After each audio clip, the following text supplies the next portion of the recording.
এখনও কোনো পরিযায়ী শ্রমিক বলে মানে ফর্ম যে আমরা জমা করছি কোনো ধরনের ফর্ম এখনও কোনো উপর থেকে তোমার ওই অ্যাক্টিভ হয়নি।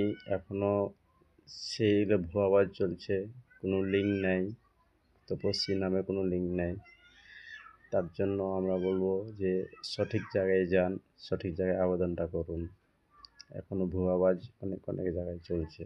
এই খবরটা আপনি শুনলে থেকে বুঝতে পারবেন। সরলপুরে শ্রমশ্রী প্রকল্প নিয়ে বিভ্রান্ত জনগণ। আজ সরলপুর পঞ্চায়েতের ছাতাই হাই স্কুলে অনুষ্ঠিত হলো রাজ্য সরকারের জনমুখী প্রকল্প আমাদের পাড়া আমাদের সমাধান।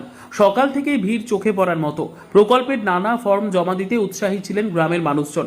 তবে ভিড়ের মাঝেই তৈরি হলো নতুন প্রশ্ন শ্রমশ্রী প্রকল্প নিয়ে। গতকাল আমাদের প্রতিবেদনে ভগবানগোলা একের লেবার ইন্সপেক্টর জানিয়েছিলেন এখনো পর্যন্ত কোনো অফিসিয়াল নোটিফিকেশন আসেনি এই শ্রমশ্রী প্রকল্পের ফর্ম জমা নিয়ে।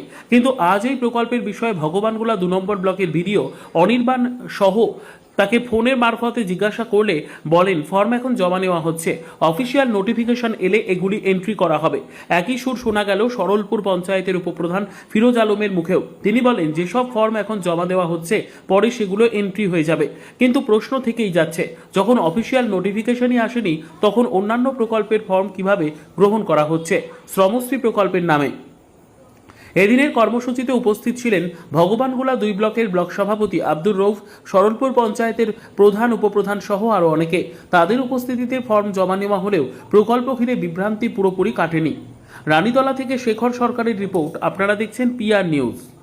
প্রকল্পটা আমাদের মমতা ব্যানার্জি যে ঘোষণা করেছে যে প্রত্যেক শ্রমিকদেরকে 5,000 টাকা করে দেবে, কিন্তু এটা সত্যি মমতা ব্যানার্জি যেগুলো ঘোষণা করে এর আগে যেমন লক্ষ্মী ভাণ্ডার যখন ঘোষণা করেছিল তখন বলেছিল যে না এতগুলো লক্ষ্মী ভাণ্ডার দিতে পারবে না, কিন্তু এখন এই লক্ষ্মী ভাণ্ডারের জন্য মানুষ দুয়ারে দৌড়ে বেড়াচ্ছে একটা ফর্মের জন্য। বা এই দুয়ারে সরকারে এত ক্যাম্প হচ্ছে আমাদের, তাও ক্যাম্পে দেখবেন যে ম্যাক্সিমাম লক্ষ্মী ভাণ্ডারটাই বেশি প্রচলন হচ্ছে। এবার মানুষের যে শ্রম কার্ডের বা শ্রমিকদের যে ভাতাটার জন্য এটাকেও বিরোধীরা বা অন্য কোনো দলের লোক তাচ্ছিল্য করছে, কিন্তু সেটা মমতা ব্যানার্জি প্রমাণ করে দেখিয়ে দেবে যে রাজ্য সরকার সব পারে। যেমন বাংলা বাড়ি আবাস যোজনা, মোদী সরকার বাংলার টাকাকে অযৌক্তিকভাবে আটকে রেখেছে, কিন্তু মমতা ব্যানার্জি আমাদের ইনি আছেন জনদরদি এবং গরিব মানুষের সরকার।